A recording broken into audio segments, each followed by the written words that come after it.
Hello friends, आप सभी कैसे हो। शायद आप बड़े मज़े में होंगे। आज मैं आपके लिए संस्कृत का वीवीआई क्वेश्चन लाया हूँ और यह सी टेट, यूपी टेट, यह हर प्रकार के टेट के लिए बड़ा ही उपयोगी होगा। आप किसी भी टीचिंग एग्ज़ाम में बैठोगे, आपको ऐसे क्वेश्चन से रूबरू होना पड़ेगा। देखिए, ऐसे क्वेश्चन सी टेट में भर भर कर आते हैं। आइए आज हम लोग अपने संस्कृत के पहले क्वेश्चन से मिलते हैं। देखिए हमारा पहला क्वेश्चन क्या है। संस्कृताध्यापनाय भंडारकर मतानुसारम का पद्धति उपकारिकता अभवत। क्वेश्चन देखो क्या कह रहा है कि संस्कृताध्यापनाय यानी संस्कृत का अध्यापनाय जो है, संस्कृत का जो अध्यापन होता है यानी संस्कृत को जो पढ़ाया जाता है या संस्कृत को जो पढ़ा जाता है, भंडारकर मतानुसार, एक भंडारकर जी थे, संस्कृत के बहुत बड़े विद्वान थे, उसके मत के अनुसार का पद्धति यानी कौन सा ऐसा पद्धति है जो उपकारिका अभवत, वह उपकार अभवत यानी संस्कृत के अध्ययन में ये जो भंडारकर का मत है, इसका मत के अनुसार कौन ऐसा पद्धति है जो उपकारी है, जो लाभकारी है, फलदायी है। ठीक है, एक बार आप क्वेश्चन को समझिए कि संस्कृताध्यापनाय यानी संस्कृत का जो पढ़ाई होता है, संस्कृत को जो पढ़ाया जाता है, इसमें भंडारकर मतानुसार यानी भंडारकर के मत के अनुसार यानी भंडारकर का मानना था का पद्धति, कौन सा पद्धति, कौन सा नियम, उपकारिका अभवत यानी उपकारी होता है। उपकारी मतलब फलदायी होता है। ठीक है, आपका ऑप्शन ए नंबर में है वार्तालाप पद्धति, परंपरागत पद्धति, व्याकरण अनुवाद पद्धति, पाठ्य पुस्तक पद्धति। तो भंडारकर के अनुसार संस्कृत का जो पढ़ाई होता है उसमें कौन सा पद्धति उपकारी होता है, फलदायी होगा। ये वार्तालाप पद्धति जो है, ये वार्तालाप होता है, बातचीत के द्वारा पढ़ाई जो होता है, ये तो नहीं होगा। परंपरागत पद्धति जिसको हम लोग पंडित प्रणाली कहते हैं, पाठशाला विधि, प्राचीन विधि, ये भी नहीं होगा। ये पाठ्य पुस्तक विधि, पाठ्य पुस्तक से जो पढ़ाई का विधि, ये भी नहीं। तो भंडारकर के अनुसार जो संस्कृत की पढ़ाई है वो सबसे फलदायी और लाभकारी व्याकरण अनुवाद पद्धति से होगा। व्याकरण में जो अनुवाद पद्धति है, ट्रांसलेट मेथड है, ये उपकारी होगा। ऐसा किसका मानना है? भंडारकर का। ठीक है, अब आप इस क्वेश्चन को बिल्कुल समझ लिए। हम आपका पुनः एक बार कंसेप्ट क्लियर करते हैं कि संस्कृताध्यापनाय भंडारकर मतानुसारम का पद्धति उपकारिका अभवत यानी संस्कृत के अध्यापन में भंडारकर के मत के अनुसार कौन सा पद्धति उपकारी है, इसमें आपका जाएगा व्याकरण अनुवाद पद्धति। ठीक है, आपका सी राइट जाएगा। अब देखिए हम लोग नेक्स्ट सवाल पर आते हैं, नेक्स्ट क्वेश्चन पर। संस्कृत शिक्षणे मौखिकाभिव्यक्ते साधनमसि यानी संस्कृत का जो शिक्षण है, संस्कृत का जो शिक्षा है, संस्कृत का जो पढ़ाई है, इसमें मौखिकाभिव्यक्ति यानी मौखिक यानी मुंह से जो अभिव्यक्ति होता है, इसमें साधनमसि, इसमें कौन सा साधन जो है संस्कृत के शिक्षण में, संस्कृत की पढ़ाई में, ये जो मौखिक अभिव्यक्ति है, इसमें कौन साधन है? इसमें देखिए कविता पाठ, कथावाचनम, चर्चा परिचर्चा, सर्वाणी, आपका कौन सा आंसर राइट जाएगा? तो आपका ऑप्शन राइट ये डी नंबर जाएगा, सर्वाणी यानी सब। अब आप कहिएगा ये सर्वाणी क्यों होगा। देखिए सवाल में क्या कह रहा है कि संस्कृत शिक्षणे यानी संस्कृत का शिक्षा में, संस्कृत की पढ़ाई में ये जो मौखिकाभिव्यक्ति है, ये जो मौखिकाभिव्यक्ति है यानी जिस चीज़ को हम लोग मौखिक रूप से यानी मुंह से बोलकर अभिव्यक्त करते हैं। मौखिकाभिव्यक्ति मतलब क्या हुआ कि मुंह से बोलकर जो हमें व्यक्त करते हैं, वो साधनमसि, वो साधन कौन है? अब कविता पाठा, आप कविता पढ़िएगा तो बोलिए इसमें मुख से बोलकर व्यक्ति होता है कि नहीं? कविता जब तक आप बोलिएगा तब ना आपका ये मुख से बोलने वाला व्यक्ति है यानी बोलकर व्यक्ति, इसलिए ये मौखिका व्यक्ति में आपका कविता पाठ भी आएगा। ठीक है, कथावाचनम, आप कोई कहानी को कथा को पढ़ रहे हैं, इसमें भी देखिए मौखिक अभिव्यक्ति है कि नहीं, ये बी भी आपका है। चर्चा परिचर्चा, कोई चीज़ पर आप डिस्कस करते हैं, चर्चा परिचर्चा, ये भी देखिए मौखिक अभिव्यक्ति है कि नहीं, तो ये तीनों हो जाएगा ना, इसलिए सर्वनामी, सर्वनामी मतलब सब, ये तीनों राइट जाएगा, इसलिए डी होगा। तो आप इसको समझ लिए कि संस्कृत शिक्षणे मौखिकाभिव्यक्ते साधनमासी, संस्कृत के शिक्षण में ये मौखिक अभिव्यक्ति का साधनमासी कौन है, तो सर्वनामी हो जाएगा, ये सब हो जाएगा, क्योंकि कविता पाठ, कथावाचनम और चर्चा परिचर्चा, ये तीनों जो होता है ये आपका क्या आता है, मौखिक अभिव्यक्ति है, यानी मुंह से बोलकर अभिव्यक्ति है। ठीक है, आपका ये डी राइट जाएगा। आप समझ रहे हैं, समझिए। अब देखिए नेक्स्ट प्रश्न में क्या कह रहा है मेरे बंधु कि संस्कृत शिक्षणे परंपरागत सहायकोपकरम अस्ति। संस्कृत शिक्षणे, संस्कृत के शिक्षण में, संस्कृत की पढ़ाई में जो ये परंपरागत है, इसमें सहायकोपकरणम, संस्कृत के शिक्षक में ये परंपरागत जो है सहायकोपकरणम कौन अस्ति, मतलब संस्कृत के शिक्षण में ये परंपरागत जो है, ये परंपरागत विधि में ये सहायकोपकरणम अस्ति, यानी संस्कृत को सिखाने में, संस्कृत को पढ़ाने में ये जो परंपरागत विधि है, इसमें कौन सहायक है। दूरदर्शनम, श्यामपट्टा, चित्रम, आकाशवाणी। तो आप सवाल को समझिए, ये सारा सवाल जो गाइड ये पैडागोजी पर आधारित है कि संस्कृत का शिक्षण में ये जो परंपरागत है, परंपरागत विधि को हम लोग पंडित प्रणाली भी कहते हैं, इसको व्यक्तिगत शिक्षा प्रणाली भी कहते हैं, इसको पाठशाला विधि भी कहते हैं, इसको प्राचीन विधि भी कहते हैं। जो प्राचीन समय से जो विधि प्रचलित है, जो चल रहा है हमारे पूर्वजों के टाइम से ही, यानी वही चीज़ को हम लोग क्या कहेंगे, परंपरागत विधि कहेंगे। तो संस्कृत के शिक्षण में, संस्कृत की पढ़ाई में ये जो परंपरागत है, ये जो पंडित प्रणाली है, ये जो व्यक्तिगत शिक्षा प्रणाली है, ये जो पाठशाला विधि है, जिस तरह स्कूल में हमारा होता है, इसमें सहायकोपकरणम, यानी कौन सहायक उपकरण है, कौन ऐसा, ये देखिए दूरदर्शन, श्यामपट्ट, चित्रम और आकाशवाणी, ये सब सहायता करने वाला उपकरण है। इसमें कौन ऐसा है संस्कृत की पढ़ाई में जो आपका पूरी तरह से सहायता करे, वो भी परंपरागत। तो दूरदर्शनम परंपरागत नहीं है, चित्रम परंपरागत नहीं, आकाशवाणी परंपरागत नहीं, श्यामपट्ट यानी ब्लैक बोर्ड, आपका ब्लैक बोर्ड हो जाएगा। क्योंकि देखिए कितना परसेंट स्कूल में टीवी लगा हुआ है, टीवी से नहीं, चित्रम बहुत कम, संस्कृत में कितना चित्र बनाएगा, आकाशवाणी, रेडियो वगैरह ये सब तो नहीं, श्यामपट्ट ये तो स्कूल का बहुत मेन चीज़ है। क्योंकि देखिए हमारे इंडिया में बिना बोर्ड का तो बुझिए पढ़ाई ही नहीं होता है। तो यहाँ संस्कृत शिक्षण में, यानी संस्कृत की पढ़ाई में जो ये जो परंपरागत है, यानी ये जो प्राचीन विधि है, ये पुराने ज़माने से ब्लैक बोर्ड का यूज करते आ रहा है, इसीलिए ये सहायता करने वाला उपकरण हमारा श्यामपट्ट होगा। ये अब तो आप ऐसे भी समझ सकते हैं कि ये जो संस्कृत का पढ़ाई है, संस्कृत को जो टीचर पढ़ाता है, इसमें परंपरागत सहायता करने वाला उपकरण कौन है, श्यामपट्ट है, ब्लैक बोर्ड है। आप समझ गए। अब हम आगे बढ़ते हैं। देखिए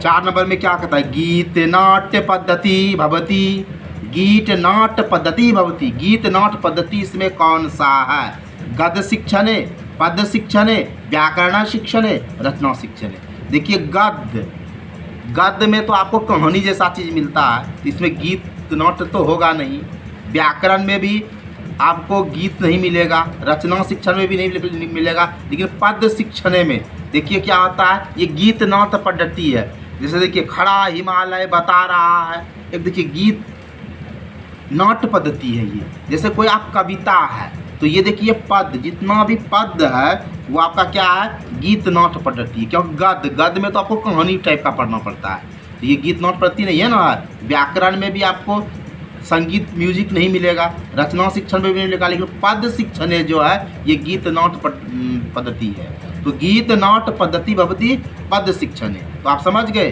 कि गीत नाट्य पद्धति भवती, गीत नाट्य पद्धति कौन इसमें है, तो पद शिक्षण हो जाएगा आपका, बी राइट जाएगा। समझ रहे हो, क्योंकि पद में पद्य जो होता है इसमें कविता टाइप का चीज़ होता है, और गद्य में क्या होता है, कहानी टाइप का चीज़ होता है। तो कहानी में तो गीत नहीं है होगा, व्याकरण में भी आपका गीत नहीं है होगा, रचना में भी नहीं होगा, इसलिए पद्य हो जाएगा।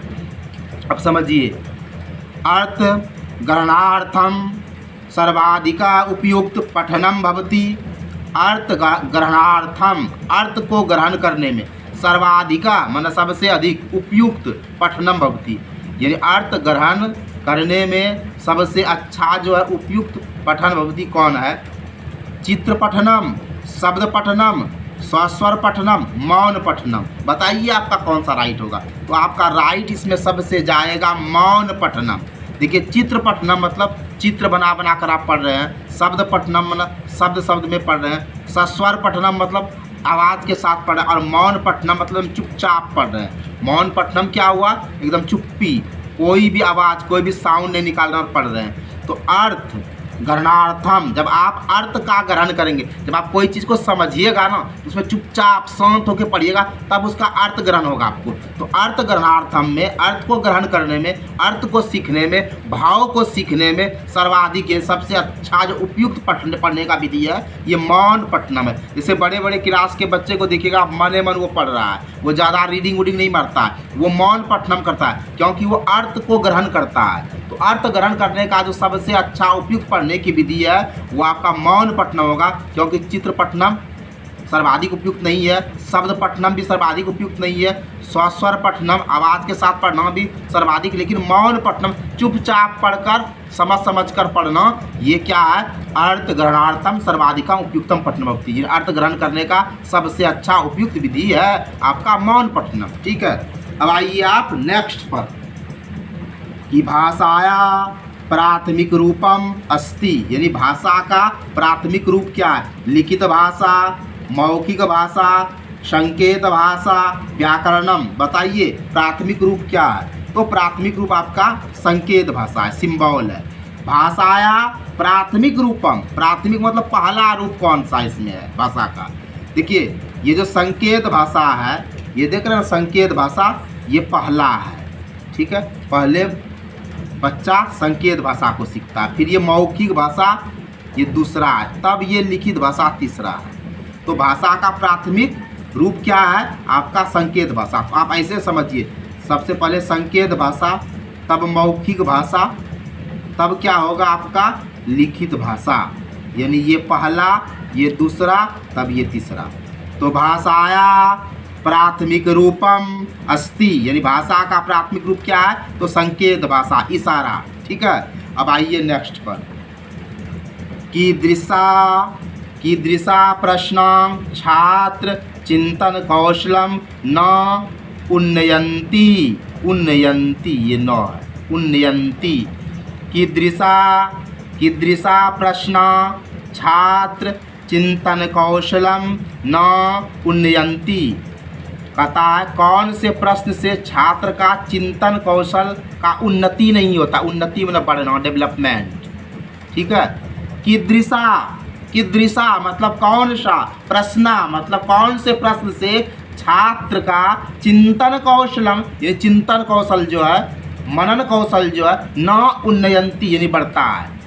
तो देखिए इसमें न वाला है, देखिए तार्किका प्रश्न, इससे तो बढ़ता है। व्याख्यात्मक प्रश्न, व्याख्या करने से भी चिंतन कौशल बढ़ता है। व्यक्तिगत चिंतनात्मकता प्रश्न, व्यक्तिगत चिंतन भी करता है, इससे भी बढ़ता है। लेकिन केवलम पाठ्य वस्तु पाठनाधारिता प्रश्न, केवल पाठ पुस्तक का पठन करता है, जहाँ केवल शब्द आ जाए। हमने आपको कहा था ना कि केवल जो है आपका निगेटिव वर्ड है, ये नकारात्मक वर्ड है।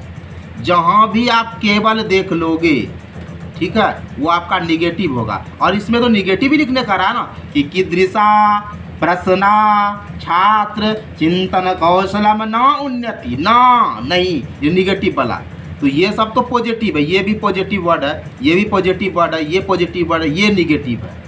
तो कहता है कीदृशा कौन सा प्रश्न छात्र चिंतन कौशलम न उन्नयन्ति, कौन सा ऐसा चीज है, कौन सा ऐसा प्रश्न है, कीदृशा प्रश्न मतलब कौन सा प्रश्न छात्र का चिंतन कौशल में उन्नति नहीं करता है, तो ये तो उन्नति करता है, ये तार्किक प्रश्न तर्क करने से उन्नति होता है चिंतन कौशल में, व्याख्या करने से भी चिंतन कौशल में उन्नति होता है, व्यक्तिगत रूप से पर्सनल रूप से भी चिंतन करेगा तो छात्र में चिंतन कौशल में उन्नति होगा। लेकिन केवलम शब्द आ गया निगेटिव, इससे उन्नति नहीं होता, इसलिए आपका आंसर क्या होगा, ये डी नंबर का राइट जाएगा, ये आपका आंसर हो जाएगा ये कि केवलम पाठ्य वस्तु पाठनाधार्थी प्रश्न, केवल पाठ्य वस्तु, केवल शब्द, केवल मतलब सीमित कर देता है, इसलिए आपका यहाँ निगेटिव का ना, इसलिए ये राइट जाएगा।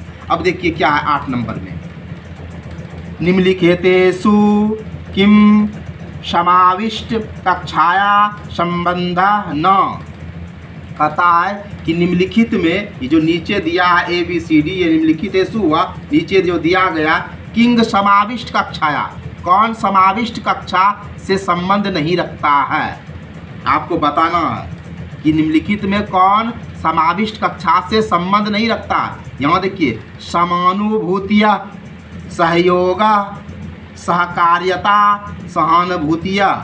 देखिए अगर समाविष्ट कक्षा है तो उसमें समानुभूति है। समानुभूति क्या है, समान अनुभूति, यानी सबके साथ समान बिहेव किया जाता है। अब क्लास है, क्लास में एक टीचर क्या करता है, सारे बच्चे के साथ उसका बिहेव एक जैसा रहता है, समानुभूति यानी समान अनुभूति देता है वो। सहयोग, देखिए कक्षाओं में सहयोग मिलता है। सहकार्यता, सब एक कार्य करता है, लेकिन सहानुभूति ये नहीं रहता है, क्योंकि अगर वो देखिए सहानुभूति अगर क्लास में टीचर बच्चे के साथ रखने लगेगा तो फिर क्या होगा, बच्चा फिर पढ़ाई में पीछे हो जाएगा। ठीक है, देखिए वो आंतरिक रूप से सहानुभूति रखता है, जैसे कोई बच्चा को कोई प्रॉब्लम हो गया तो फिर टीचर मदद, ऐसे जनरली सहानुभूति का प्रदर्शन नहीं करता। अगर वो करते रहेगा तो बच्चा क्या होगा, वो सोचेगा कि वो टीचर के अंदर का जो खौफ है, एक डिसिप्लिन है, वो खत्म हो जाएगा। ठीक है, तो यहाँ देखिए क्या है, निम्नलिखितेषु, निम्नलिखित में किंग समाविष्ट कक्षाया संबंधन, समाविष्ट कक्षा से कौन सी संबंध, समानुभूति है, समान अनुभूति है, ये सबके साथ समान व्यवहार होता है। समाविष्ट कक्षा में सहयोग भी होता है, यानी ये पॉजिटिव है, ये भी पॉजिटिव है, ये भी पॉजिटिव है, ये निगेटिव है, यानी सहानुभूति चीज़ नहीं है। समाविष्ट कक्षा में सहानुभूति नहीं, ये निगेटिव आपका हो गया। ये समानुभूति होगा, समान अनुभूति है, सहयोग भी करेगा, सहकारिता, सब बच्चा एक कार्य कर, लेकिन सहानुभूति नहीं रखता, आपका ये निगेटिव हो जाएगा, आपका डी नंबर ऑप्शन जाएगा। तो यहाँ कहता है निम्नलिखित में कौन समाविष्ट कक्षा से संबंध नहीं रखता है, तो सहानुभूति। अब देखिए यहाँ हम लोग कंफ्यूज होता है कि ये समानुभूति और सहानुभूति दोनों तो एक तरह लगता है, लेकिन अलग अलग अर्थ है। समानुभूति का मतलब होता है समान अनुभूति, यानी सबको समान अनुभव हो, लेकिन सहानुभूति का मतलब सिंपैथी होता है, उसके साथ सहानुभूति रखना, जैसे माँ अपने बच्चे के साथ रखता है सहानुभूति। ठीक है, तो ये दोनों का अर्थ अलग अलग है। ठीक है, तो आप अब आइए अगले क्वेश्चन पर। अब 9 नंबर पे आइए, देखिए क्या है 9 नंबर, मुक्त प्रश्नानां प्रमुख विशेषता वर्तते। ये जो मुक्त प्रश्न है इसका प्रमुख विशेषता क्या होता है, तो देखो भाई प्रश्न 2 प्रकार का होता है। प्रश्न जो होता है ना हमारा 2 तरह का होता है, एक होता है मुक्त प्रश्न और एक होता है बंद प्रश्न। ठीक है, मुक्त प्रश्न को हम लोग खुला प्रश्न भी कर सकते हैं, ओपन। अब बंद प्रश्न में क्या है, इसका जवाब एक ही होगा, और मुक्त या खुला प्रश्न का जवाब क्या होगा, एक से ज़्यादा होता है। समझिए ध्यान से, क्योंकि बंद प्रश्न जैसे पूछे आपको कोई कि आपका नाम क्या है, तो आप एक बोलिएगा ना, आपका देश क्या, एक ना जवाब होगा, आपके पापा का नाम क्या, एक जवाब होगा ना। ये सब क्या है, बंद प्रश्न। लेकिन खुला प्रश्न जो है कहेगा अपने देश के बारे में 10 शब्द बोलो, तो आप ढेरों चीज़ बोल सकते हो, उसका ढेरों जवाब होगा, तो ये मुक्त प्रश्न है। तो यहाँ देखिए यहाँ क्या कहता है, मुक्त प्रश्नानां, मुक्त प्रश्नानां किसको कहेंगे, जिसका एक से अधिक जवाब हो, और बंद प्रश्न क्या है, जिसका एक ही जवाब हो। तो कहता है मुक्त प्रश्नानां प्रमुख विशेषता वर्तते, तो मुक्त प्रश्न का प्रमुख विशेषता कौन है इसमें, तत्र मूल्यांकनम कठिना भवति, ये कठिन शब्द है, तो ये तो विशेषता नहीं हुआ। तेषाम एकमेव उचितम उत्तरम अस्ति, एक उत्तर है, ये भी नहीं होगा। तत्र आह्वानि बहुनी सन्ति, विभिन्न प्रकार व्याख्याते अवसर दीयते, तो देखिए तत्र आह्वानी बहुत ही संति, ये भी नहीं होगा, लेकिन ये आपका राइट जाएगा। ये देखिए ये आपका बिल्कुल राइट जाएगा। विभिन्न प्रकार व्याख्यानम ते अवसरा दीयते। अवसर, जहाँ भी अवसर आएगा, ये अवसर शब्द ये पॉजिटिव है, समझिए आप, ये अवसर शब्द जो है पॉजिटिव है। तो यहाँ देखिए ये मुक्त प्रश्न है ना, मुक्त प्रश्न का प्रमुख विशेषता यानी मेन विशेषता क्या है, विभिन्न प्रकारम व्याख्यानम, यानी मुक्त प्रश्न का हम अलग अलग तरह से व्याख्या कर सकते हैं। तय अवसर ये देते, ये विभिन्न प्रकार के व्याख्या का अवसर देता है, ये बहुत यूनिक है, पेडागोजी है, समझिए। जहाँ अवसर शब्द आया वो पॉजिटिव है, तो कहता है मुक्त प्रश्नानां प्रमुख विशेषता वर्तते। मुक्त प्रश्न का प्रमुख विशेषता इसमें कौन है, विभिन्न प्रकार व्याख्यानम ते अवसर देते, यानी अलग अलग तरह के व्याख्यान का अवसर देता है। आपका ये राइट जाएगा। अब देखिए आज का अंतिम सवाल कि संस्कृत शिक्षणस्य प्रयासः स्यात्, संस्कृत शिक्षण में किस तरह का प्रयास होना चाहिए, स्यात् मतलब प्रयास, तो संस्कृत शिक्षणस्य प्रयासः स्यात्, संस्कृत शिक्षण में किस तरह का प्रयास होना चाहिए, ऊर्ध्वमुखा, अधोमुखा, अंतर्मुखा, बहुमुखा। संस्कृत के शिक्षण में प्रयास कैसे होना चाहिए, ऊर्ध्वमुखा। ऊर्ध्वमुखा क्या है, जैसे देखिए आप बच्चा को पढ़ा रहे हैं, सबसे पहले आप वर्ण सिखाए, जैसे मान लीजिए अ आ सिखाए, फिर आप शब्द सिखाए, कमल कमल सिखाए, फिर वाक्य सिखाए कि मैं जाता हूँ, आप वाक्य सिखा रहे हैं, फिर उसके बाद फिर कहानी पे लाए। तो ये क्या हुआ, ये ऊर्ध्वगामी प्रतिमान ऊपर की ओर हुआ। आप देखिए ये ऊर्ध्वमुख हुआ, आप देखिए छोटा से बड़ा की ओर ले जा रहे हैं, ये ऊर्ध्वमुख हुआ। अब अधोमुख क्या हुआ, अब अधोमुख में देखिए क्या करेगा, आप उल्टा कर रहे हैं, ठीक है। अब अधोमुख में क्या करेंगे आप, ऊर्ध्वमुख में क्या कर रहे हैं, ऊर्ध्वमुख में आप जैसे देखिए ऊर्ध्वमुख पहले वर्ण आप सिखाए, फिर शब्द सिखाए, फिर वाक्य सिखाए, फिर कहानी सिखा रहे हैं। लेकिन अधोमुख में क्या हो रहा, आप पहले कहानी सिखा दिए, तब वाक्य सिखाए, तब शब्द चले, तब वर्ण सिखाए, ये अधोमुखी हुआ। अंतर्मुखी क्या हुआ कि इसमें बहुत कम शब्द का आप ज्ञान दे रहे हैं बच्चे को, ये अंतर्मुख हुआ। अब बहुमुखा क्या हुआ कि आप बच्चे का चौमुखी, बच्चे का सर्वांगीण विकास कर रहे हैं। तो आप ये समझ गए, ये जो प्रयास है ऊर्ध्वमुखा क्या हुआ, आप बच्चे को छोटे से बड़े की ओर ले जा रहे हैं, ठीक है। जैसे आप पहले बच्चे को वर्ण सिखा रहे हैं, तब आप शब्द सिखा रहे हैं, उसके बाद वाक्य सिखा रहे हैं, फिर कहानी सिखा रहे हैं, ठीक है। तो ये आपका ऊर्ध्वमुख हुआ। अब देखिए पहले आप बच्चे को कहानियाँ सिखा रहे हैं, तब वाक्य सिखा रहे हैं, तब शब्द सिखा रहे हैं, तब वर्ण, ये अधोमुखी उल्टा चल गए। अंतर्मुख में आप एक टीचर के बच्चे को बहुत कम सिखाते हैं, और बहुमुखी जो हुआ तो आप बच्चे का सर्वांगीण विकास कर रहे हैं, हर तरफ से उसको हर क्षेत्र से शिक्षा दे रहे हैं। तो संस्कृत शिक्षणस्य प्रयासम स्यात्, तो संस्कृत का शिक्षण में प्रयास कैसे होना चाहिए, बहुमुख, ठीक है। यानी कोई भी शिक्षा, संस्कृत क्या क्या कोई भी एजुकेशन में ये आपका बहुमुखा शिक्षा होना चाहिए, जिससे चौमुखी विकास हो। आपका डी आंसर राइट जाएगा। आई होप गाइस आप आज के वीडियो को अच्छी तरह समझे होंगे।